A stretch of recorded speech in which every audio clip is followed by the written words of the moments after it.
കൊച്ചിയിൽ cancer centre വേണം എന്ന കാര്യത്തിൽ ആർക്കും വ്യത്യസ്ത അഭിപ്രായമുണ്ടാവില്ല. പക്ഷേ സർക്കാരിന്റെ കയ്യിലുള്ള പണം വീതം വെച്ച് വരുമ്പോൾ ക്യാൻസർ സെന്ററിന് ആവശ്യമായ അത്രയും തുക ആ ഘട്ടത്തിൽ തന്നെ കണ്ടെത്താൻ സർക്കാരിനാവില്ല. ഇതാണ് കേരളം മുന്നോട്ട് കുതിക്കുന്നതിന് തടസ്സമായി നിന്നതിലെ ഒരു പ്രധാന ഘടകം. 2016 ഞങ്ങള് ഈ പ്രശ്നം എങ്ങനെ പരിഹരിക്കാനാകും എന്നാലോചിച്ചു. അപ്പോ ബജറ്റിന് പുറമെ ഒരു സമാന്തര ധനസ്രോതസ് വേണം. എങ്കിൽ മാത്രമേ എല്ലാ അർത്ഥത്തിലും ന്യായമായ കേരളത്തിലെ പല ആവശ്യങ്ങൾ നിറവേറ്റാൻ കഴിയുകയുള്ളൂ. ആ ആലോചനയിൽ നിന്നാണ് കിഫ്ബിയെ പുനർജീവിപ്പിക്കാൻ തീരുമാനിക്കുന്നത്. കിഫ്ബിയിലൂടെ നാം കേരളത്തിന്റെ ഒരുപാട് ആവശ്യങ്ങളാണ് നിറവേറ്റിയത്. ഇന്ന് കേരളത്തിന്റെ എല്ലാ ഭാഗങ്ങളിലും അതിന്റെ സാക്ഷ്യപത്രങ്ങൾ. തെക്കൻ കേരളത്തിൽ റീജിയണൽ ക്യാൻസർ സെന്റർ, തിരുവനന്തപുരത്തുള്ള RCC, വടക്കൻ കേരളത്തിൽ നമുക്ക് മലബാർ ക്യാൻസർ സെന്റർ. അപ്പോൾ മധ്യ കേരളത്തിലെ ജില്ലകളെ ഉൾക്കൊള്ളുന്ന ഒരു ക്യാൻസർ സെന്റർ ഉണ്ടാകണം എന്ന ലക്ഷ്യത്തിൻ്റെ അടിസ്ഥാനത്തിൽ കൊച്ചിൻ ക്യാൻസർ സെന്റർ യാഥാർത്ഥ്യമാക്കുന്നതിനു വേണ്ടി കിഫ്ബിയിലൂടെയാണ് 450 കോടി രൂപ അനുവദിക്കുന്നത്. 2016 ഗവൺമെന്റാണ് ക്യാൻസർ സെന്റർ യാഥാർത്ഥ്യമാക്കുന്നതിനുള്ള തുടക്കമിട്ടത്. അത് സാധ്യമായത് കിഫ്ബി എന്ന സംവിധാനം കേരളത്തിൽ ഉള്ളതുകൊണ്ട് മാത്രമാണ്. കാരണം ആദ്യത്തെ ക്യാൻസർ സെന്റർ അതിന് മുൻപുള്ള ഗവൺമെന്റ് വിഭാവനം ചെയ്ത് ഈ സമ്മർദ്ദങ്ങളുടെയൊക്കെ ഭാഗമായി വന്നപ്പോൾ അന്വിറ്റി മോഡലായിരുന്നു. സംഘടനകൾ സംവിധാനങ്ങളിൽ നിന്ന് പണം ശേഖരിച്ച് നിർമ്മാണം കഴിഞ്ഞ് ഒരു ഘട്ടം കഴിയുമ്പോൾ ലാഭത്തിലേക്ക് എത്തിയാൽ അത് തിരിച്ചു നൽകുക എന്നതായിരുന്നു അന്നത്തെ മോഡൽ. അന്ന് കൃഷ്ണയ്യർ സ്വാമി ഞങ്ങളെല്ലാം അന്ന് പറഞ്ഞ ഒരു ഭാഗം, അങ്ങനെ ലാഭത്തിലെത്തായി തിരിച്ചു നൽകുന്ന കാഴ്ചപ്പാടാണെങ്കിൽ അതിൻ്റെ ഭാരം പേറേണ്ടി വരുന്നത് രോഗികളായിരിക്കും. അത്തരം ആശുപത്രികളുടെ അഭാവമല്ല കൊച്ചി ക്യാൻസർ സെന്റർ എന്ന ആവശ്യത്തെ പ്രസക്തമാക്കുന്നത്. മറ്റ് ആശുപത്രികളിൽ ചികിത്സ പ്രാപ്യമല്ലാത്ത സാധാരണ ആളുകൾക്ക് സൗജന്യമായി ആ ചികിത്സ തന്നെ ലഭ്യമാകുന്ന സൗകര്യം, ഇതാണ് കൊച്ചിയിലൊരു ക്യാൻസർ സെന്റർ വേണം എന്ന നിലപാടിൻ്റെ ഭാഗം. കൊച്ചിൻ ക്യാൻസർ റിസർച്ച് സെന്റർ തന്നെ ഈ രീതിയിൽ യാഥാർത്ഥ്യമായ കിഫ്ബിയാണ് ആവശ്യമായ ഫണ്ട് 449 കോടി രൂപ ഇതിന് മുടക്കുന്നത്. 6,30,000 ചതുരശ്രടിയിലാണ് ഇവിടെ കെട്ടിടം നിർമ്മിച്ചിട്ടുള്ളത്. അത്യാവശ്യം വേണ്ട എല്ലാ സൗകര്യങ്ങളും ഒരുക്കാനുമായിട്ടുണ്ട്. 387 കെട്ടിട ബെഡുകൾ ഇവിടെ ഈ ഘട്ടത്തിൽ ഒരുക്കാനുമായി. നമ്മുടെ ഈ മേഖലക്ക് തന്നെ വലിയ തോതിൽ പിന്തുണയാകുന്ന ഒരു സ്ഥാപനമായിട്ടാണ് ഇത് മാറാൻ പോകുന്നത്. നമുക്കറിയാം, നമ്മുടെ നാട്ടിൽ ഒട്ടേറെ പേർ വലിയ തോതിൽ പ്രയാസപ്പെടുന്ന ഒന്നാണ് ക്യാൻസർ രോഗം കൊണ്ടുള്ള ബുദ്ധിമുട്ടുകൾ. ഇവിടെ ആവശ്യമായ സൗകര്യങ്ങൾ ഒരു കാലത്ത് നമ്മുടെ നാട്ടിലുണ്ടായിരുന്നില്ല. ആകെ RCC മാത്രമായിരുന്നു കേരളത്തിലെല്ലാവർക്കുമുള്ള ഒരു ആശ്രയ കേന്ദ്രം. പിന്നീടത് 2 കേന്ദ്രങ്ങളായി മാറി. RCCയോടൊപ്പം തന്നെ മലബാർ ക്യാൻസർ സെൻ്ററും നമ്മുടെ സംസ്ഥാനത്ത് യാഥാർത്ഥ്യമായി. ഇവിടെ ഒരു ക്യാൻസർ ചികിത്സാലയം വേണം എന്ന് വലിയ തോതിലുള്ള ബഹുജന ആവശ്യമായിട്ട് തന്നെ ഉയർന്നു വന്നു. അതിന് നേതൃത്വം കൊടുത്ത ധന്യരായ ആളുകളെക്കുറിച്ച് നേരത്തെ നമ്മുടെ വ്യവസായ മന്ത്രി സംസാരിക്കുകയുണ്ടായി. ബഹുമാനരായ കൃഷ്ണയ്യരും സാനുമാഷും ഡോക്ടർ CK രാമേന്ദ്രനും അവർ 3 പേരും പലപ്പോഴും ഒന്നിച്ചാണല്ലോ ഉണ്ടാകാറ് ആ കാലത്ത്. അവരിതുമായി ബന്ധപ്പെട്ട് നടത്തിയ പ്രവർത്തനങ്ങൾ, അതിനോടൊപ്പം മറ്റൊട്ടേറെ പേർ അതിൻ്റെ ഭാഗമായി നടത്തിയ പ്രവർത്തനങ്ങൾ, അതെല്ലാം ഫലപ്രാപ്തിയിലെത്തുന്ന സാഹചര്യമാണ് പിന്നീട് വന്നത്. പക്ഷേ ആവശ്യമായ പണം ഇല്ലാത്തത് ഇതുപോലുള്ള പല പദ്ധതികൾക്കും തടസ്സങ്ങളായി മാറുകയും. കൊച്ചിയിൽ ക്യാൻസർ സെൻ്റർ വേണം എന്ന കാര്യത്തിൽ ആർക്കും വ്യത്യസ്ത അഭിപ്രായമുണ്ടാവില്ല. പക്ഷേ സർക്കാരിൻ്റെ കയ്യിലുള്ള പണം വീതം വെച്ച് വരുമ്പോൾ ക്യാൻസർ സെൻ്ററിന് ആവശ്യമായ അത്രയും തുക ആ ഘട്ടത്തിൽ തന്നെ കണ്ടെത്താൻ സർക്കാരിനാവില്ല. കാരണം പരിമിതമായ വിഭവശേഷി മാത്രമേ നമുക്കുള്ളൂ. ഇതാണ് കേരളം മുന്നോട്ട് കുതിക്കുന്നതിന് തടസ്സമായി നിന്നതിലെ ഒരു പ്രധാന ഘടകം. 2016 ഞങ്ങൾ ഈ പ്രശ്നം എങ്ങനെ പരിഹരിക്കാനാകും എന്നാലോചിച്ചു. അപ്പോൾ ബജറ്റിന് പുറമെ ഒരു സമാന്തര ധനസ്രോതസ്സുകൾ എങ്കിൽ മാത്രമേ എല്ലാ അർത്ഥത്തിലും ന്യായമായ കേരളത്തിലെ പല ആവശ്യങ്ങൾ നിറവേറ്റാൻ കഴിയുകയുള്ളൂ. ആ ആലോചനയിൽ നിന്നാണ് കിഫ്ബിയെ പുനർജീവിപ്പിക്കാൻ തീരുമാനിക്കുന്നത്.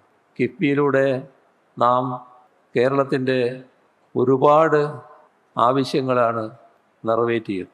ഇന്ന് കേരളത്തിൻ്റെ എല്ലാ ഭാഗങ്ങളിലും അതിൻ്റെ സാക്ഷ്യപത്രങ്ങൾ കാണാൻ സാധിക്കും.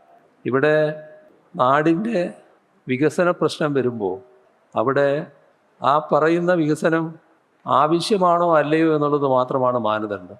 അതുകൊണ്ട് തന്നെ കേരളത്തിൽ നടപ്പാക്കിയ എല്ലാ കാര്യങ്ങളും എല്ലാ അർത്ഥത്തിലും നാടിന് വേണ്ടിയുള്ളവയായിരുന്നു. നമ്മുടെ കേരളത്തിലാകെ കാണുന്ന വിദ്യാഭ്യാസ രംഗത്ത് വന്ന മാറ്റം, സ്കൂൾ തലത്തിൽ ഏറ്റവും അധികം പ്രയാസം അനുഭവിച്ച ഘട്ടം നമുക്കുണ്ടായിരുന്നു. നമ്മുടെ സ്കൂളുകൾ പലതും അടഞ്ഞു പോകുന്ന അവസ്ഥ, കുട്ടികൾ ഒഴിഞ്ഞു പോകുന്ന അവസ്ഥ, പൊതുവിദ്യാഭ്യാസ മേഖല തന്നെ തകർന്നു പോകുമോ എന്ന ആശങ്ക ഉയർന്ന നില. ആ ഘട്ടത്തിലാണ് പൊതുവിദ്യാഭ്യാസ സംരക്ഷണ യജ്ഞം എന്ന ഒരു മിഷൻ പ്രവർത്തനം ആരംഭിക്കാൻ തീരുമാനിച്ചത്. മിഷൻ നമുക്ക് രൂപീകരിക്കാം. അതിന് ആവശ്യമായ പണം കണ്ടെത്തിയത് കിഫ്ബിയിലൂടെ തന്നെയാണ്. കിഫ്ബിയുടെ ഫണ്ടും അതോടൊപ്പം ബജറ്റിൻ്റെ പിന്തുണയും എല്ലാം കൂടിയായപ്പോൾ 5000 കോടി രൂപ സ്കൂൾ വിദ്യാഭ്യാസ കാര്യത്തിൽ, സ്കൂളുകളുടെ കാര്യത്തിൽ ചെലവഴിക്കുന്ന നിലവന്നു. നേരത്തെയുള്ള ദുരവസ്ഥക്ക് പരിഹാരമായി. ഇതേപോലെ തന്നെയാണ് ആരോഗ്യരംഗത്തിൻ്റെയും അവസ്ഥ. ഇതൊരു പ്രത്യേക കേസാണ്. എന്നാൽ കേരളത്തിലെ ആരോഗ്യമേഖലക്ക് പൊതുവിൽ കിഫ്ബി നൽകിയ പിന്തുണ വളരെ വലുതാണ്. ആർദ്രം മിഷനിലൂടെ ആരോഗ്യരംഗത്തെ പ്രശ്നങ്ങൾ പരിഹരിക്കുന്നതിനുള്ള നടപടികൾ സ്വീകരിച്ചപ്പോൾ നമ്മുടെ കേരളത്തിലെ പ്രാഥമിക ആരോഗ്യ കേന്ദ്രങ്ങൾ കുടുംബാരോഗ്യ കേന്ദ്രങ്ങളായി മാറുകയും താലൂക്ക് ആശുപത്രി മുതൽ മെഡിക്കൽ കോളേജ് ആശുപത്രി വരെ പല വിധത്തിലുള്ള സൂപ്പർ സ്പെഷ്യാലിറ്റി സൗകര്യങ്ങൾ ഒരുക്കുകയും ചെയ്തു. കേവലം ബജറ്റിൻ്റെ പിന്തുണയോടെ മാത്രമല്ല അത് നടന്നത്. കിഫ്ബി വഴിയുള്ള പണം ഉപയോഗിച്ചു കൂടിയാണ് അവയെല്ലാം പൂർത്തിയാക്കാൻ നമുക്ക് സാധിച്ചത്. ഇപ്പോൾ കേരളത്തിൽ മഞ്ചേശ്വരം മുതൽ ഇങ്ങോട്ട് നോക്കിയാൽ നല്ല രീതിയിൽ നാഷണൽ ഹൈവേ പണി പൂർത്തിയായിക്കൊണ്ടിരിക്കുകയാണ്. ഇത് ഒരു കാലത്തും പൂർത്തിയാകില്ല, അല്ലെങ്കിൽ ആ പണിയെ ആരംഭിക്കാനാവില്ല എന്ന പൊതുവായ ചിന്തയിലായിരുന്നു നമ്മുടെ നാട്ടിലെ ജനങ്ങൾ. അതുമായി ബന്ധപ്പെട്ട് നടപടികൾ ആരംഭിച്ചപ്പോൾ അവിടെയും പണത്തിൻ്റെതായൊരു പ്രശ്നം വന്നു. രാജ്യത്ത് ഒരു സംസ്ഥാനത്തോടും നാഷണൽ ഹൈവേ അതോറിറ്റി ആവശ്യപ്പെടാത്ത ഒരു കാര്യം കേരളത്തോട് അവർ ആവശ്യപ്പെട്ടു. നിങ്ങളുടെ നാട്ടിൽ വലിയ വിലയാണ് ഭൂമിക്ക്, ആ പണം കൊടുത്ത് ഭൂമി ഏറ്റെടുക്കാൻ ഞങ്ങൾക്കാവില്ല, നിങ്ങൾ എടുത്തു തരണം, സംസ്ഥാന സർക്കാർ എടുത്തു തരണം. ഒരു സംസ്ഥാനവും അത്തരമൊരു നടപടി സ്വീകരിച്ചിട്ടില്ല. നമ്മൾ ആകാവുന്നത്ര തർക്കിച്ചു. പക്ഷേ നല്ല പിടിവാശിയിൽ നാഷണൽ ഹൈവേ അതോറിറ്റി നിന്നു. തർക്കം മൂത്തു. അവസാനം എങ്ങനെ പരിഹരിക്കാമെന്ന ചർച്ചയായി. ആ ചർച്ചയിൽ നമുക്ക് നാഷണൽ ഹൈവേ വികസനം ഒഴിച്ചുകൂടാത്തതാണ് എന്തുകൊണ്ട് ഒത്തുതീർപ്പിന് നിർബന്ധിതമായി. അതിൻ്റെ ഭാഗമായി 25% ഭൂമി ഏറ്റെടുക്കാൻ വേണ്ടി വരുന്ന പണത്തിൻ്റെ 25% സംസ്ഥാനം നൽകാമെന്ന ധാരണയായി. ആ പണം നാം കണ്ടെത്തിയത് 5600 കോടി രൂപ കിഫ്ബി മുഖേനയാണ്. ഇവിടെ നമ്മുടെ കേരളത്തിൽ നടപ്പാക്കപ്പെടുന്ന തീരദേശ ഹൈവേ, മലയോര ഹൈവേ രണ്ടിനും കൂടി സംസ്ഥാന സർക്കാരാണ് പണം ചെലവിടുന്നത്. അതിന് 10000 കോടി രൂപയാണ് കിഫ്ബി മുഖേന നാം മാറ്റിവെച്ചിരിക്കുന്നത്. കേരളത്തിലെ പല റോഡുകൾ, പാലങ്ങൾ, ഓവർബ്രിഡ്ജുകൾ, അങ്ങനെ നിരവധി പശ്ചാത്തല സൗകര്യങ്ങൾ, വിവിധ പദ്ധതികളുടെ ഭാഗമായുള്ള കാര്യങ്ങൾ നമ്മുടെ ഉന്നത വിദ്യാഭ്യാസ മേഖലയിൽ യൂണിവേഴ്സിറ്റികളിലും ഉന്നത വിദ്യാഭ്യാസ സ്ഥാപനങ്ങളിലും നൽകുന്ന പിന്തുണയുടെ ഭാഗമായി സർക്കാർ പണം നൽകുന്നതും വിവിധ പദ്ധതികൾ ഏറ്റെടുത്തിട്ടുള്ളതും കിഫ്ബിയുടെ ഫണ്ട് ഉപയോഗിച്ചാണ്. ഇങ്ങനെ ഈ കാലയളവിൽ നാം കിഫ്ബി മുഖേന ഏറ്റെടുത്ത പദ്ധതികൾ എത്ര കോടിയുടേതാണ്? 90000 കോടി രൂപയിൽ പരം രൂപ 90,000 കോടി രൂപ എന്ന് പറഞ്ഞാൽ ചെറിയ സംഖ്യയാണോ? ഇതാണ് നമ്മുടെ നാടിൻ്റെ അവസ്ഥ. ആ കിഫ്ബി തന്നെയാണ് ഇവിടെ ഇതിനാവശ്യമായ ഫണ്ട് നൽകിയത് എന്നതാണ് നാം കാണേണ്ട കാര്യം. നമ്മുടെ ഇവിടുത്തെ ക്യാൻസർ സെൻ്ററിൻ്റെ ഏറ്റവും വലിയ പ്രത്യേകത ചെറിയ തോതിൽ 2016 നവംബറിൽ പ്രവർത്തനം ആരംഭിച്ചെങ്കിൽ ഇപ്പോൾ മധ്യ കേരളത്തിലെ ഏറ്റവും പ്രധാനപ്പെട്ട ക്യാൻസർ ചികിത്സാലയമാകാൻ ഈ സ്ഥാപനത്തിന് കഴിഞ്ഞിരിക്കുന്നു. രോഗനിർണയം, കീമോതെറാപ്പി, ആവശ്യമായ ലാബ്, ഓപ്പറേഷൻ തിയേറ്ററുകൾ, റേഡിയേഷൻ സൗകര്യങ്ങൾ, കിടത്തി ചികിത്സക്കുള്ള സൗകര്യങ്ങൾ എല്ലാം നേരത്തെ തന്നെ ഒരുക്കിയിരുന്നു. ഇപ്പോൾ അതിനു പുറമെയാണ് ഇപ്പോഴുള്ള സൗകര്യങ്ങൾ ഒരുങ്ങുന്നത്. നമ്മുടെ ആരോഗ്യരംഗത്ത് ശ്രദ്ധേയമായ നേട്ടങ്ങൾ കൈവരിക്കാനായെങ്കിലും വളരെ ഗൗരവത്തോടെ നാം സമീപിക്കേണ്ട ആരോഗ്യ പ്രശ്നങ്ങളുണ്ട് എന്നത് നാം കാണേണ്ടതാണ്. അതാണ് നേരത്തെ ആരോഗ്യമന്ത്രിയും മറ്റും ഇവിടെ സൂചിപ്പിച്ചത്. അതിൽ പകർച്ചവ്യാധികളുടെ വ്യാപനമുണ്ട്, ജന്തുജന്യ രോഗങ്ങളുടെ വർധനവുണ്ട്, ജീവിതശൈലി രോഗങ്ങളുണ്ട്. ഇതിൽ ജീവിതശൈലി രോഗങ്ങളുടെ ഗണത്തിലാണ് ക്യാൻസർ ഉൾപ്പെടുന്നത്. എല്ലാ ക്യാൻസറും അങ്ങനെയാണെന്ന് പറയാൻ പറ്റില്ല. പക്ഷേ റിപ്പോർട്ട് ചെയ്യപ്പെടുന്ന ക്യാൻസർ കേസുകളിൽ ഭൂരിഭാഗവും അങ്ങനെയുള്ളതാണ് എന്നാണ് വിദഗ്ധർ ചൂണ്ടിക്കാണിക്കുന്നത്. ഈ കാര്യത്തിൽ നാം നല്ല രീതിയിൽ ഇടപെടേണ്ടതായിട്ടുണ്ട്. കേരള ക്യാൻസർ കൺട്രോൾ സ്ട്രാറ്റജി 2018-2030 എന്ന ഒരു സമഗ്രമായ നയരേഖ രൂപീകരിച്ചുകൊണ്ട് നാം മുന്നോട്ട് പോവുകയാണ്. അതിലൂടെ ജീവിതശൈലി മാറ്റങ്ങളിലൂടെ ഒഴിവാക്കാനാവുന്ന ക്യാൻസറുകളുടെ തോത് കുറക്കുക, അണുബാധ മൂലമുള്ള ക്യാൻസറുകൾ തടയുന്നതിന് വാക്സിനേഷൻ ബോധവൽക്കരണം ശക്തിപ്പെടുത്തുക, സാധാരണയായി കണ്ടുവരുന്ന ക്യാൻസറുകൾ നേരത്തെ കണ്ടെത്തുന്നതിനുള്ള സ്ക്രീനിംഗ് സംവിധാനങ്ങൾ വ്യാപിപ്പിക്കുക. ഇതെല്ലാമാണ് ഇതിലൂടെ ലക്ഷ്യം വെക്കുന്നത്. ഇപ്പോൾ സംസ്ഥാനത്ത് അർബുദ രോഗങ്ങൾ നേരത്തെ കണ്ടെത്തുന്നതിനും ചികിത്സ ലഭ്യമാക്കുന്നതിനുമായി ഉള്ളൊരു പദ്ധതി നടപ്പാക്കി വരുന്നുണ്ട്. ആരോഗ്യം ആനന്ദം അകറ്റാം അർബുദം എന്ന പേരിലാണ് ആ പദ്ധതി. ഈ പദ്ധതിയിലൂടെ മെഡിക്കൽ കോളേജുകൾ, ക്യാൻസർ സെൻ്ററുകൾ, മറ്റ് സർക്കാർ ആരോഗ്യ സ്ഥാപനങ്ങൾ ഇവയുടെ എല്ലാം നേതൃത്വത്തിൽ സ്ക്രീനിംഗ് പ്രവർത്തനങ്ങൾ, ബോധവൽക്കരണ ക്യാമ്പുകൾ, ആരോഗ്യ പ്രവർത്തകർക്കുള്ള പരിശീലനങ്ങൾ എന്നിവയെല്ലാം സംഘടിപ്പിച്ച് വരികയാണ്. ഇതിൻ്റെ ഒരു ഏറ്റവും പ്രധാന ഗുണം പ്രാഥമിക തലത്തിൽ തന്നെ രോഗനിർണയം സാധ്യമാണ് എന്നതാണ്. ചികിത്സാ ചെലവ് കുറയ്ക്കുകയും രോഗികളുടെ ജീവിത നിലവാരം മെച്ചപ്പെടുത്തുകയും ചെയ്യുന്നതിന് ഇതുവഴി സാധിക്കും. നമ്മുടെ ജില്ലാതലത്തിലും ഉപജില്ലാതലത്തിലും സർക്കാർ ആശുപത്രികളിൽ അർബുദ നിർണയവും ചികിത്സയും ലഭ്യമാക്കുന്നതിനുള്ള സംവിധാനങ്ങൾ ശക്തിപ്പെടുത്തിയിട്ടുണ്ട്. എല്ലാ പ്രധാന മെഡിക്കൽ കോളേജുകളിലും സ്പെഷ്യാലിറ്റി സ്ഥാപനങ്ങളിലുമുള്ള അത്യാധുനിക സർജറി, റേഡിയോ തെറാപ്പി, കീമോതെറാപ്പി തുടങ്ങിയ സൗകര്യങ്ങൾ മെച്ചപ്പെടുത്തിയിട്ടുണ്ട്. അതോടൊപ്പം താലൂക്ക് ആശുപത്രികളടക്കം സർജറി, ENT, ഗൈനക്കോളജി തുടങ്ങിയ വിഭാഗങ്ങളുമായി സംയോജിപ്പിച്ച് പ്രാഥമിക അർബുദ ചികിത്സ ആരംഭിക്കുന്നതിനുള്ള നടപടികൾ പുരോഗമിച്ചു വരികയാണ്. ഇതിലൂടെ ഉണ്ടാകുന്നൊരു പ്രത്യേകത രോഗികളെ വിദൂര കേന്ദ്രങ്ങളിലേക്ക് റെഫർ ചെയ്യേണ്ട സാഹചര്യം കുറക്കാനാകും. ചികിത്സയുടെ പ്രാരംഭഘട്ടങ്ങൾ അതത് പ്രദേശത്ത് തദ്ദേശീയമായി കൈകാര്യം ചെയ്യാൻ സാധിക്കും. ഇവിടെ നമ്മുടെ ബഹുമാന്യായ അധ്യക്ഷ ചികിത്സാ ചെലവ് നിയന്ത്രിക്കുന്നതിനുള്ള കാരുണ്യ ഔട്ട്ലെറ്റുകൾ വഴി നൽകുന്ന മരുന്നുകളുടെ കാര്യം പറയുകയുണ്ടായി. അതോടൊപ്പം തന്നെ രോഗം ഉണ്ടായതിന് ശേഷമുള്ള ചികിത്സക്ക് പകരം പ്രതിരോധത്തിനും നേരത്തെയുള്ള രോഗനിർണയത്തിനും സർക്കാർ കൂടുതൽ ഊന്നൽ നൽകുകയാണ്. അർബുദ നിയന്ത്രണ പ്രവർത്തനങ്ങൾക്ക് കൃത്യമായ ദിശാബോധവും ഏകോപനവും ഉറപ്പാക്കേണ്ടതുണ്ട്. അതിനായി സർക്കാർ തലത്തിൽ ക്യാൻസർ കൺട്രോൾ ബോർഡ് രൂപീകരിച്ചിട്ടുണ്ട്.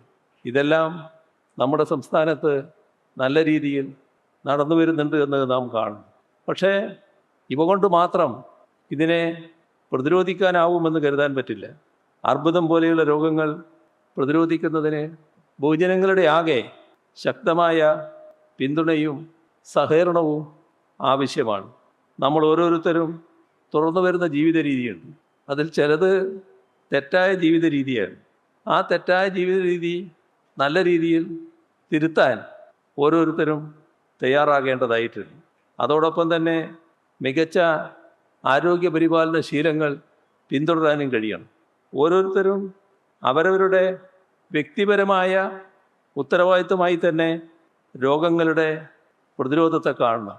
എങ്കിൽ മാത്രമേ നമ്മുടെ നാടിനും സമൂഹത്തിനും വലിയ ഭീഷണിയായി നിലനിൽക്കുന്ന പല രോഗങ്ങളെയും നമുക്ക് ഫലപ്രദമായി പ്രതിരോധിക്കാൻ സാധിക്കുകയുള്ളൂ. അത്തരത്തിലുള്ള ബോധവൽക്കരണ പ്രവർത്തനങ്ങൾക്കുള്ള വേദിയായി കൂടി കൊച്ചിൻ ക്യാൻസർ സെൻ്റർ അടക്കമുള്ള കേന്ദ്രങ്ങളെ മാറ്റി തീർക്കാനാകേണ്ടതുണ്ട്. നിറഞ്ഞ സന്തോഷത്തോടെ ആരും ഇവിടെ വരാതിരിക്കട്ടെ ചികിത്സിക്കാൻ വേണ്ടി എന്ന കാര്യവും കൂടി മനസ്സിൽ വെച്ചുകൊണ്ട് പുതിയ കെട്ടിടത്തിൻ്റെ ഉദ്ഘാടനം നിർവഹിച്ചതായി അറിയിച്ചുകൊണ്ട് അവസാനിപ്പിക്കുന്നു. നിങ്ങൾക്കെൻ്റെ സ്നേഹാഭിവാദനം.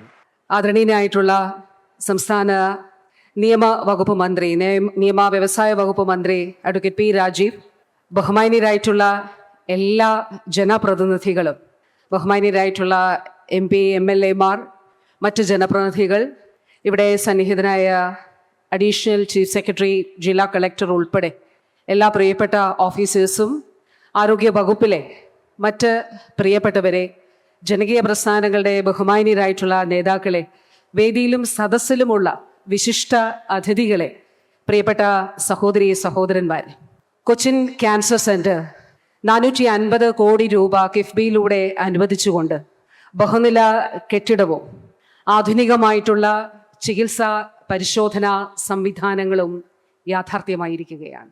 ദീർഘനാളുകളായിട്ടുള്ള നമ്മുടെ നാടെന്ന് പറയുമ്പോൾ എറണാകുളം ജില്ല മാത്രമല്ല, സമീപ ജില്ലകളും നമുക്കറിയാം. തെക്കൻ കേരളത്തിൽ റീജിയണൽ ക്യാൻസർ സെൻ്റർ, തിരുവനന്തപുരത്തുള്ള RCC, വടക്കൻ കേരളത്തിൽ നമുക്ക് മലബാർ ക്യാൻസർ സെൻ്റർ.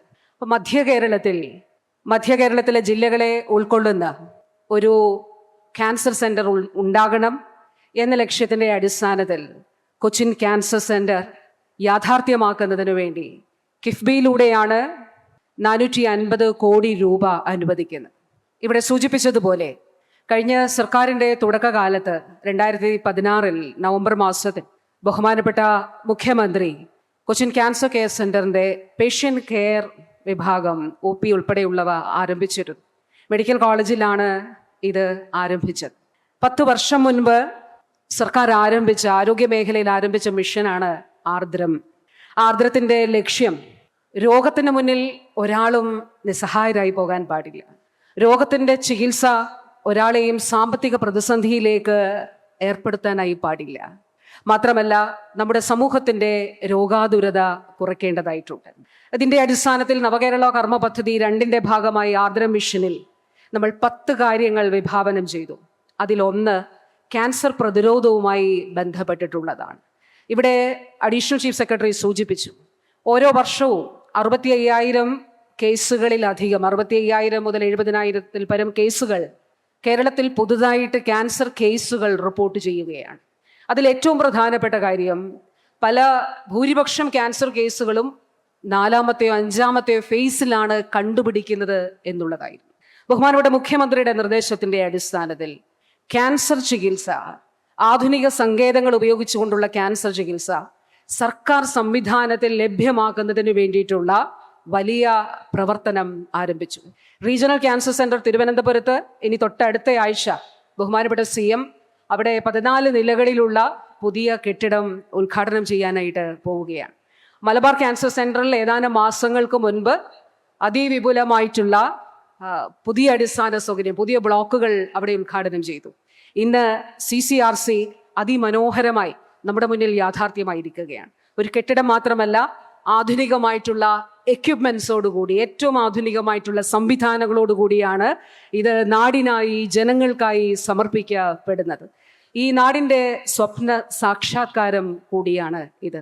ക്യാൻസർ ചികിത്സ സംബന്ധിച്ച് നമ്മുടെ സംസ്ഥാനത്ത് പുതിയ സംവിധാനങ്ങൾ ഏർപ്പെടുത്തിയെന്ന് പറയുമ്പോൾ അതിൽ റോബോട്ടിക് സർജറി ഉൾപ്പെടെയുള്ള കാര്യങ്ങൾ ഉൾപ്പെടുന്നുണ്ട്. ഇപ്പോൾ കാർട്ടിസെൽ തെറാപ്പി, രോഗമില്ലാത്ത ക്യാൻസർ രോഗമില്ലാത്ത കോശങ്ങൾ ഉപയോഗിച്ചുകൊണ്ട് രോഗം ബാധിച്ച കോശങ്ങളെ ചികിത്സിക്കുന്ന കാർട്ടിസെൽ തെറാപ്പി, ലക്ഷക്കണക്കിന് രൂപ സ്വകാര്യ മേഖലയിൽ ചെലവ് വരുന്ന ഈ ചികിത്സ ഉൾപ്പെടെ ഇന്ന് നമ്മുടെ റീജിയണൽ ക്യാൻസർ സെൻ്ററുകളിൽ, മലബാർ ക്യാൻസർ സെൻ്ററിൽ സാധ്യമാക്കാനായിട്ട് നമുക്ക് കഴിഞ്ഞു. ഡയഗ്നോസിസിൽ, ക്യാൻസർ രോഗനിർണയത്തിൽ ഒരു ഉദാഹരണം പറഞ്ഞാൽ, ഗർഭാശയഗള ക്യാൻസർ, സർവൈക്കൽ ക്യാൻസറിൽ അതിൽ RCC ഒരു പുതിയ മെഷീൻ കണ്ടുപിടിച്ചു. അതിൻ്റെ പേര് സർവീസ്കാൻ എന്നാണ്. ഒരു ക്യാൻസർ കോശത്തെ പോലും വിട്ടുപോവില്ല, എല്ലാ ക്യാൻസർ കോശങ്ങൾ കണ്ടുപിടിക്കപ്പെടും. അപ്പോൾ അതിന് ലോകാരോഗ്യ സംഘടന അംഗീകരിച്ചു. ഇപ്പോൾ ഇന്ത്യ കേന്ദ്ര ഗവൺമെൻറ് അത് അവർ കൂടി ഏറ്റെടുത്തുകൊണ്ട് എല്ലാ സംസ്ഥാനങ്ങളിലേക്കും അത് കൊടുക്കുന്നതിന് വേണ്ടിയിട്ടുള്ള നടപടികൾ സ്വീകരിച്ചു. പ്രിയപ്പെട്ടവരെ, ക്യാൻസർ രോഗ ചികിത്സയിൽ സംസ്ഥാന സർക്കാർ നിർണായകമായിട്ടുള്ള ഈ ഇടപെടൽ നടത്തിയതിൻ്റെ ഒരു ലക്ഷ്യം ഞാൻ പറഞ്ഞു. സാമ്പത്തിക പ്രതിസന്ധിയിൽ നിന്ന് ജനങ്ങളെ അതിൽ അകപ്പെടാതിരിക്കുന്നതിന് പിന്തുണയ്ക്കുക എന്നുള്ളതാണ്.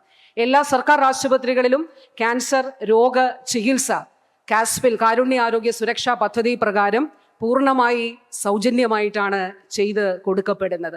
റീജിയണൽ ക്യാൻസർ സെൻ്ററുകൾ മാത്രമല്ല, ഇന്ന് നമ്മുടെ മെഡിക്കൽ കോളേജുകൾ നോക്കിയാൽ തിരുവനന്തപുരം മുതൽ അങ്ങ് കോഴിക്കോട് വരെ, അതിനപ്പുറം കണ്ണൂരും കാസർഗോഡും നമ്മൾ നോക്കിയാൽ പുതിയ ഓങ്കോളജി ഡിപ്പാർട്ട്മെൻറ്റും പുതിയ ഓങ്കോളജി ഫെസിലിറ്റീസും അവിടെ നമുക്ക് തുടങ്ങാൻ കഴിഞ്ഞു. പെറ്റ് സ്കാനും സ്പെക് സ്കാനും ഉൾപ്പെടെയുള്ള സംവിധാനങ്ങൾ. കോഴിക്കോട് മെഡിക്കൽ കോളേജിൽ രാജ്യത്ത് തന്നെ ആദ്യമായി ന്യൂക്ലിയർ മെഡിസിനിലെ ഒരു സർക്കാർ മെഡിക്കൽ കോളേജിൽ PG ആരംഭിക്കാൻ കഴിഞ്ഞു. അതിന് താഴെ ജില്ലാ ആശുപത്രികളിലേക്ക് ക്യാൻസറുടെ കീമോതെറാപ്പി ഉൾപ്പെടെയുള്ള ചികിത്സകൾ വികേന്ദ്രീകരിക്കുന്നതിന് നമുക്ക് കഴിഞ്ഞു. എന്താണ് വികേന്ദ്രീകരിക്കുന്നതിൻ്റെ ഗുണം? നമുക്ക് റീജിയണൽ ക്യാൻസർ സെൻ്ററുകളിലോ മെഡിക്കൽ കോളേജുകളിലോ പോകേണ്ട, നമ്മുടെ ജില്ലാ ആശുപത്രിയിലേക്ക് പോയാൽ ക്യാൻസർ ചികിത്സ ലഭ്യമാക്കുന്ന സാഹചര്യമുണ്ട്. നല്ലൂർനാട് പോലെയുള്ള ട്രൈബൽ മേഖലകളിൽ ആധുനിക സ്കാനിംഗ് സംവിധാനം ഉൾപ്പെടെ ഗോത്രവർഗ വിഭാഗത്തിൽപ്പെട്ട സഹോദരങ്ങൾക്ക് ക്യാൻസർ ചികിത്സയ്ക്ക് ലഭ്യമാകുന്നതിന് വേണ്ടിയിട്ടുള്ള നടപടികൾ സ്വീകരിച്ചിട്ടുണ്ട്. വളരെ പ്രധാനപ്പെട്ട ഒരു കാര്യം കൂടിയുണ്ട്, അതുകൂടി പറഞ്ഞുകൊണ്ട് ഞാൻ എൻ്റെ വാക്കുകൾ അവസാനിപ്പിക്കുകയാണ്. അത് ഈ ഘട്ടത്തിൽ ക്യാൻസർ രോഗ ചികിത്സയ്ക്കും പരിശോധനയ്ക്കും സംവിധാനങ്ങൾ ഏർപ്പെടുത്തുന്നതിനൊപ്പം ഇവിടെ ACS പറഞ്ഞു, നമ്മൾ ആദ്യമായി ക്യാൻസർ ഡേറ്റ രജിസ്ട്രി രൂപീകരിച്ചു. സർക്കാർ മേഖലയിലും സ്വകാര്യ മേഖലയിലും ഉണ്ടാകുന്ന ക്യാൻസർ കേസുകൾ, ഏതൊക്കെ തരത്തിലുള്ള, എത്ര കേസുകൾ ഓരോ വർഷവും ഉണ്ടാകുന്നു, ഏതെങ്കിലും മേഖലകൾ അനുസരിച്ച് പ്രത്യേകതയുണ്ടോ, ഇതൊക്കെ നമുക്ക് നോക്കാനായിട്ട് കഴിയും. അതുകൂടാതെ ക്യാൻസർ ഗ്രിഡ് സ്ഥാപിച്ചു, ക്യാൻസർ സ്യൂട്ട് സ്ഥാപിച്ചു, പുതിയ സംവിധാനങ്ങൾ ഒരുക്കി. അതിനൊപ്പം പ്രധാനപ്പെട്ട കാര്യം, ക്യാൻസർ രോഗം വരാതെ ഇരിക്കുന്നതിന് വേണ്ടിയിട്ടുള്ള ലോകത്തിൻ്റെ ചരിത്രത്തിലെ അതിവിപുലമായിട്ടുള്ള ജനകീയ ക്യാമ്പയിന് ഈ സർക്കാർ ബഹുമാനപ്പെട്ട മുഖ്യമന്ത്രിയുടെ നിർദ്ദേശത്തിൻ്റെ അടിസ്ഥാനത്തിൽ നമ്മൾ അത് ആരംഭിച്ച് 1 വർഷം നമ്മൾ പിന്നിടുകയാണ്. 2024 ഫെബ്രുവരി മാസം 4-ാം തീയതി നമ്മൾ ആ ക്യാമ്പയിൻ ആരംഭിച്ചു. നമുക്ക് റീജിയണൽ ക്യാൻസർ സെൻ്ററിലേക്കും കൊച്ചിൻ ക്യാൻസർ സെൻ്ററിലേക്കും വരുമ്പോൾ ഭയമാണ്, ക്യാൻസർ എന്ന പേര് കേൾക്കുമ്പോൾ.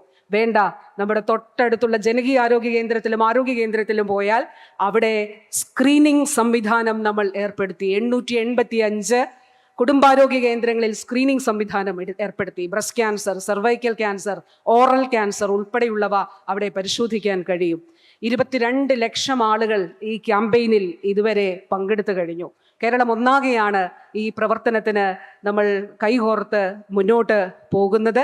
ഒരു കാര്യം കൂടി നമ്മൾ ചെയ്തിട്ടുണ്ട്. ഇപ്പോൾ ക്യാൻസർ ഞാൻ പറഞ്ഞു, സർക്കാർ ആശുപത്രികളിൽ കാസ്പിലൂടെ സൗജന്യമായിട്ടാണ് നമ്മൾ ചികിത്സ കൊടുക്കുന്നത്.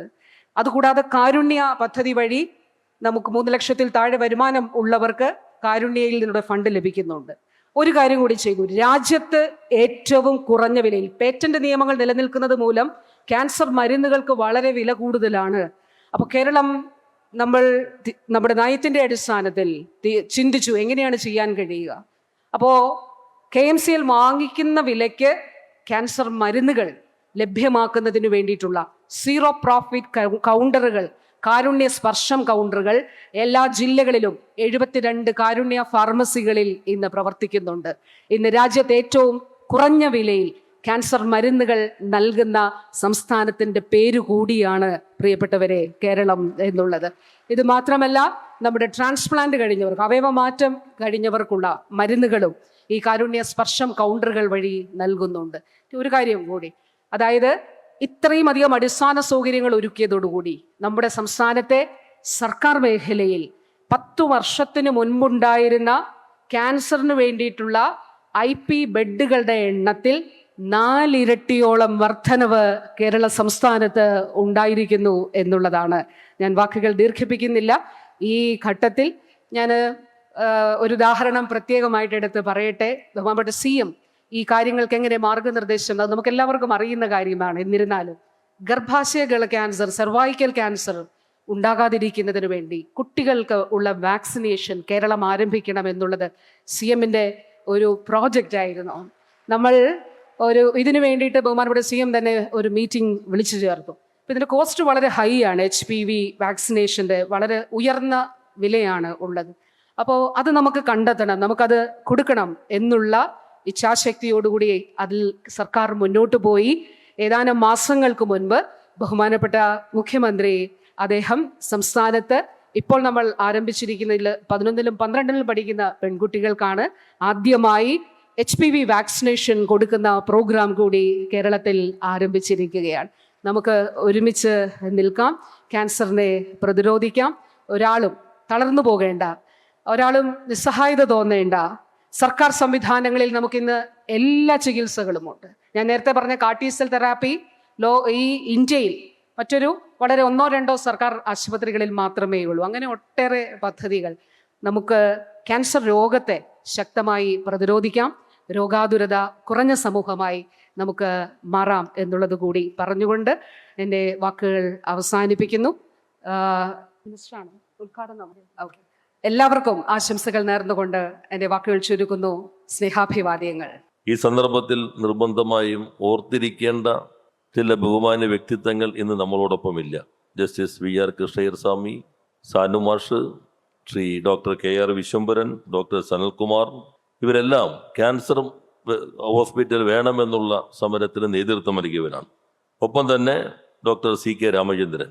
ഞങ്ങളെല്ലാവരും ചേർന്ന് നടത്തിയ വലിയ പ്രവർത്തനങ്ങൾ, അതിൻ്റെ തുടർച്ചയിൽ ക്യാൻസർ സെൻറ്റർ സ്ഥാപിക്കുമെന്ന് പ്രഖ്യാപിച്ച് നടപടികളിലേക്ക് എത്തിയെങ്കിലും അത് യാഥാർത്ഥ്യമായില്ല എന്ന ചരിത്രം ഞാനിപ്പോൾ വിശദീകരിക്കുന്നില്ല. നേരത്തെ ബഹുമാന്യായ ആരോഗ്യ വകുപ്പ് മന്ത്രി പറഞ്ഞതുപോലെ 2016 ഗവൺമെൻറ്റാണ് ക്യാൻസർ സെൻറ്റർ യാഥാർത്ഥ്യമാക്കുന്നതിനുള്ള തുടക്കമിട്ടത്. അത് സാധ്യമായത് കിഫ്ബി എന്ന സംവിധാനം കേരളത്തിൽ ഉള്ളതുകൊണ്ട് മാത്രമാണ്. കാരണം ആദ്യത്തെ ക്യാൻസർ സെൻറ്റർ അതിന് മുൻപുള്ള ഗവൺമെൻറ് വിഭാവനം ചെയ്ത് ഈ സമ്മർദ്ദങ്ങളുടെയൊക്കെ ഭാഗമായി വന്നപ്പോൾ അന്യൂറ്റി മോഡലായിരുന്നു. സംഘടനകൾ, സംവിധാനങ്ങളിൽ നിന്ന് പണം ശേഖരിച്ച് നിർമ്മാണം കഴിഞ്ഞ് ഒരു ഘട്ടം കഴിയുമ്പോൾ ലാഭത്തിലേക്ക് എത്തിയാൽ അത് തിരിച്ചു നൽകുക എന്നതായിരുന്നു അന്നത്തെ മോഡൽ. അന്ന് കൃഷ്ണയ്യർ സ്വാമി ഞങ്ങളെല്ലാം അന്ന് പറഞ്ഞ ഒരു ഭാഗം, അങ്ങനെ ലാഭത്തിലെത്തായി തിരിച്ചു നൽകുന്ന കാഴ്ചപ്പാടാണെങ്കിൽ അതിൻ്റെ ഭാരം പേറേണ്ടി വരുന്നത് രോഗികളായിരിക്കും. അത്തരം ആശുപത്രികളുടെ അഭാവമല്ല കൊച്ചി ക്യാൻസർ സെൻറ്റർ എന്ന ആവശ്യത്തെ പ്രസക്തമാക്കുന്നത്. മറ്റ് ആശുപത്രികളിൽ ചികിത്സ പ്രാപ്യമല്ലാത്ത സാധാരണ ആളുകൾക്ക് സൗജന്യമായി ആ ചികിത്സ തന്നെ ലഭ്യമാകുന്ന സൗകര്യം, ഇതാണ് കൊച്ചിയിലൊരു ക്യാൻസർ സെൻറ്റർ വേണം എന്ന നിലപാടിൻ്റെ ഭാഗം. ഈ ഘട്ടത്തിൽ അന്ന് കേന്ദ്രമന്ത്രിയായിരുന്ന ശ്രീ ഗുലാം നബി ആസാദ് 45 കോടി അനുവദിച്ചെങ്കിലും അത് നമുക്ക് വിനിയോഗിക്കാൻ കഴിഞ്ഞിരുന്നില്ല. കിഫ്ബി വന്നു. ഇവിടെ നേരത്തെ ബഹുമാന്യായ മന്ത്രി പറഞ്ഞതുപോലെ കെട്ടിടവും അതുപോലെ തന്നെ എക്യുപ്മെന്റ്സ് ആകുമ്പോൾ 466 കോടി രൂപ ഈ ഒറ്റ ക്യാൻസർ സെന്ററിന് വേണ്ടി ഒരു ബജറ്റിലൂടെ മുടക്കാൻ കഴിയില്ല എന്ന് നമുക്ക് എല്ലാവർക്കും അറിയാം. അത് കിഫ്ബി എന്ന ഈ സംവിധാനം കേരളത്തിൽ ഉള്ളത് കൊണ്ട് മാത്രമാണ് സാധാരണക്കാർക്ക് ചികിത്സിക്കാൻ കഴിയുന്ന ക്യാൻസർ സെന്റർ യാഥാർത്ഥ്യമായത്. ഉടൻ തന്നെ അപ്പുറത്ത് മെഡിക്കൽ കോളേജിന്റെ സൂപ്പർ സ്പെഷ്യാലിറ്റി ബ്ലോക്കും കിഫ്ബി പദ്ധതിയുടെ ഭാഗമായി ഉദ്ഘാടനത്തിന് സജ്ജമായി കൊണ്ടിരിക്കുകയാണ് എന്ന സന്തോഷ വാർത്തയിൽ ഞാൻ നിങ്ങളുടെ ശ്രദ്ധയിൽപ്പെടുത്തുകയാണ്. ഇവിടെ ഈ പറഞ്ഞ 466 കോടി രൂപ കൂടാതെ RCC, MCC എന്നതിൽ നിന്ന് വ്യത്യസ്തമായി ഈ സ്ഥാപനത്തിന് ഒരു 6 കൂടുതൽ നിങ്ങൾ ശ്രദ്ധിച്ചിട്ടുണ്ടാവും. അത് റിസർച്ച് സെന്ററാണ്. അതിൽ ഇന്ദിരാ രാജീവ് ഗാന്ധി റിസർച്ച് സെന്ററിൻ്റെ എല്ലാ പിന്തുണയുമുണ്ട്. അവരിപ്പോൾ 50 കോടി അതിൻ്റെ ഗവേഷണത്തിന് വേണ്ടി ഇവിടെ MOU ഒപ്പുവെച്ചു കഴിഞ്ഞു. അടുത്ത ഘട്ടം 50 കോടി കൂടി വരികയാണ്. അപ്പൊ ആ 100 കോടി കൂടി ചെല്ലുമ്പോൾ ഈ 466 എന്നുള്ളത് 566 കോടിയുടെ പദ്ധതിയായിട്ടാണ് മാറുന്നത്. അതേപോലെ തന്നെയാണ് നമുക്ക് കൂട്ടിരിപ്പുകാർ കീമോ കഴിഞ്ഞ് രാത്രി താമസിച്ച് തിരിച്ച് വീണ്ടും ഹോസ്പിറ്റലിലേക്ക് വരേണ്ട രോഗികൾ അവരെങ്ങനെ താമസിക്കും? ഇപ്പൊ നമുക്കറിയാം, ഇവിടെ പല ഹോസ്പിറ്റലുകളുടെയും പരിസരത്ത് വാടകയ്ക്ക് താമസിച്ചുകൊണ്ടാണ് ഇവരെല്ലാം ചെയ്യുന്നത്. എന്നാൽ ഇവിടെ വരുന്ന രോഗികൾക്ക് ഈ വാടകയ്ക്ക് കൊടുക്കാൻ പ്രാപ്തി ഇല്ലാത്തവരായിരിക്കും നല്ലൊരു വിഭാഗവും. ആ പ്രശ്നമാണ് BPCLന്റെ ശ്രദ്ധയിൽപ്പെടുത്തിയപ്പോൾ 12 കോടിയോളം രൂപ അന്നത്തെ ചെയർമാൻ ശ്രീ കൃഷ്ണകുമാറിന്റെ മലയാളി കൂടിയാണ് പ്രത്യേക താല്പര്യപ്രകാരം നമുക്ക് അനുവദിച്ച് നൽകിയത്. അപ്പോൾ അമ്യൂണിറ്റി സെന്ററും അധികം വൈകാതെ ഇവിടെ നിർമ്മാണ ഉദ്ഘാടനം ചെയ്യാൻ പോവുകയാണ്. ഈ കാര്യങ്ങളെല്ലാം നമുക്ക് സാധ്യമായത് നേരത്തെ പറഞ്ഞ ഈ 10 കൊല്ലം കേരളം മാറിയ 10 വർഷമാണ്. എൻ്റെ കാര്യങ്ങളിലേക്ക് ഞാൻ പോകുമില്ല. ഒറ്റ കാര്യം ഞാൻ പറയാം, ഈ ബജറ്റിൽ എല്ലാ ഭാഗങ്ങളും നിങ്ങൾ ശ്രദ്ധിച്ചിട്ടുണ്ടാകാനിടയില്ല. കാരണം നിയമസഭയിലെ ബഹളങ്ങളാണല്ലോ മാധ്യമങ്ങൾ അധികം വരിക. ചർച്ച ചെയ്യപ്പെടാതെ പോയ ഒരു ബജറ്റായിരുന്നു നമ്മുടേത്. ഒരു ഭാഗത്ത് മാത്രമാണ്. എന്നാൽ അതിൽ വളരെ ഈ ഗവൺമെന്റിന്റെ പക്ഷം എന്താണെന്ന് വ്യക്തമാക്കുന്ന ഒരു നിർദ്ദേശം ലോകത്താദ്യമായിട്ടായിരിക്കും ഒരു ഗവൺമെന്റ് 60 വയസ്സ് കഴിഞ്ഞ BPL പെട്ട ആളുകൾക്ക് ന്യൂമോണിയ പിടിച്ച് മരിക്കാതിരിക്കാൻ ന്യൂമോണിയ വാക്സിൻ കൊടുക്കാൻ 50 കോടി രൂപ വകയിരുത്തിയ ലോകത്തിലെ തന്നെ ആദ്യത്തെ ഗവൺമെന്റ് ആയിരിക്കും പിണറായി നയിക്കുന്ന ഈ ഗവൺമെന്റ് എന്നുള്ളത്. അതാണ് ഗവൺമെന്റിന്റെ പക്ഷം. ഈ പൊതു സംവിധാനങ്ങൾ ശക്തിപ്പെടുത്തി കൊണ്ടുപോകുന്നത്, അതിന് ഈ ക്യാൻസർ സെന്ററിന്റെ നിർമ്മാണങ്ങൾ പൂർത്തീകരിക്കുന്നതിന് എല്ലാ ഘട്ടത്തിലും എല്ലാ പിന്തുണയും നൽകിയ ബഹുമാനായ മുഖ്യമന്ത്രി ശ്രീ പിണറായി വിജയന് കളമശ്ശേരി ജനതയ്ക്ക് വേണ്ടി ഞാൻ പ്രത്യേകം ഈ ഘട്ടത്തിൽ നന്ദി രേഖപ്പെടുത്തുകയാണ്. അതിൽ പ്രധാനപ്പെട്ടത് 159 പോസ്റ്റുകൾ ഈ ധനപ്രതിസന്ധിയിലും ക്യാൻസർ സെന്ററിന് വേണ്ടി അനുവദിച്ചു എന്നുള്ളതാണ്. അതുകൂടാതെ മുൻപ് 31 പോസ്റ്റുകൾ അനുവദിച്ചിരുന്നു ഈ IP ബ്ലോക്ക്. അപ്പോൾ 190. ഒരു റേഡിയോളജിസ്റ്റിന്റെ കോൺട്രാക്ട് 191 പോസ്റ്റുകളാണുള്ളത്. കുറച്ചുകൂടി പോസ്റ്റുകൾ വേണം എന്നുള്ള കാര്യവും ഗവൺമെന്റ് ഇപ്പോൾ പരിഗണിച്ചുകൊണ്ടിരിക്കുകയാണ്. അതുപോലെ തന്നെ ബഹുമാന്യയായ ആരോഗ്യവകുപ്പ് മന്ത്രി 2021 ഇവിടെ കളമശ്ശേരി പ്രതിനിധിയായി തെരഞ്ഞെടുക്കപ്പെട്ടതിന് ശേഷം ഇവിടെ റിവ്യൂ നടത്തുന്നതിന് വേണ്ടി ബഹുമാന്യയായ മന്ത്രിയും വരികയുണ്ടായി. അപ്പോഴാണ് ഇത് കേസിൽ കോൺട്രാക്ടറുടെ കേസുമായി ബന്ധപ്പെട്ട് നിർമ്മാണം സ്തംഭിച്ചു കിടക്കുകയായിരുന്നു. അങ്ങനെയാണ് എങ്കിലും എല്ലാവരും ബന്ധപ്പെട്ട് ഹൈക്കോടതി ആർബിട്രേഷൻ നടപടികളിലേക്ക് പോയി മറ്റു കാര്യങ്ങൾ റീടെൻഡറിന് അനുമതി നൽകി. അങ്ങനെയാണ് 2021 മുതലാണ് പുതിയ കോൺട്രാക്ട് വിളിച്ച് ടെൻഡർ അംഗീകരിച്ച് നിർമ്മാണ പ്രവർത്തനങ്ങളിലേക്ക് എത്താൻ കഴിഞ്ഞത്. 2018 ബഹുമാനായ മുഖ്യമന്ത്രി കല്ലിട്ടു. അതിനുശേഷം ടെൻഡർ അവാർഡ് ചെയ്തു. പക്ഷെ കേസ് കാരണം കുറച്ചു കാലം സ്തംഭിച്ചു. 2021 ഓഗസ്റ്റ് മുതൽ വീണ്ടും പ്രവർത്തന രംഗത്തേക്ക് എത്തി. ബഹുമാന്യ ആരോഗ്യവകുപ്പ് മന്ത്രിയുടെ യോഗത്തിന് ശേഷം എല്ലാ മാസവും ആദ്യത്തെ ഒരു 6 മാസം എല്ലാ മാസവും ഇതിന്റെ റിവ്യൂ മന്ത്രി എന്ന നിലയിൽ ഇവിടുത്തെ MLA എന്ന നിലയിൽ കൂടി ഞാൻ നടത്തിക്കൊണ്ടിരുന്നു. പിന്നെ 3 മാസം കൂടുമ്പോൾ റിവ്യൂ നടത്തുകയുണ്ടായി. എല്ലാ ജില്ലാ കളക്ടർമാരും പ്രതിമാസ റിവ്യൂ കൂടി നടത്തിയതിന്റെ അടിസ്ഥാനത്തിലാണ് നമുക്കിത് സാധ്യമായത്. അപ്പൊ ഈ നാടിന്റെ ഏറെക്കാലത്ത് ആഗ്രഹം സാക്ഷാത്കരിക്കുന്നത് മുൻപിൽ നിന്ന ശ്രീമതി വീണ ജോർജ് നമ്മുടെ ബഹുമാന്യ ആരോഗ്യവകുപ്പ് മന്ത്രിക്കും ഞാൻ പ്രത്യേകം ഈ ഘട്ടത്തിൽ നന്ദി രേഖപ്പെടുത്തുന്നു. അതുപോലെ തന്നെ നമ്മുടെ രാജനൻ ഗോബർഗാഡ ഹെൽത്ത് സെക്രട്ടറി, അദ്ദേഹവും നല്ല രീതിയിൽ ഈ കാര്യങ്ങളുടെ കുരുക്കഴിക്കുവാൻ സഹായകരമായിരുന്നു. ധനകാര്യ വകുപ്പ് മന്ത്രി ഈ പദ്ധതിക്ക് വേണ്ടി എല്ലാവിധ പിന്തുണയും നൽകിയിട്ടുണ്ട്. അദ്ദേഹത്തിന് കൂടി ഈ ആമുഖ പ്രസംഗത്തിൽ നന്ദി രേഖപ്പെടുത്തിക്കൊണ്ട് ഈ നാടിന്റെ മധ്യ കേരളത്തിന്റെ ദീർഘകാലത്തെ സ്വപ്ന സാക്ഷാത്കാരത്തിൽ നമുക്ക് എല്ലാവർക്കും നേതൃത്വം നൽകിയ ബഹുമാനായ മുഖ്യമന്ത്രി തിരക്കുകൾക്കിടയിലും ഇതിന്റെ ഉദ്ഘാടനത്തിന് കൂടി സമയം കണ്ടെത്തിയതിന് പ്രത്യേകം നന്ദി രേഖപ്പെടുത്തിക്കൊണ്ട് വാക്കുകൾ അവസാനിപ്പിക്കുന്നു. എല്ലാവർക്കും നന്ദി, നമസ്കാരം.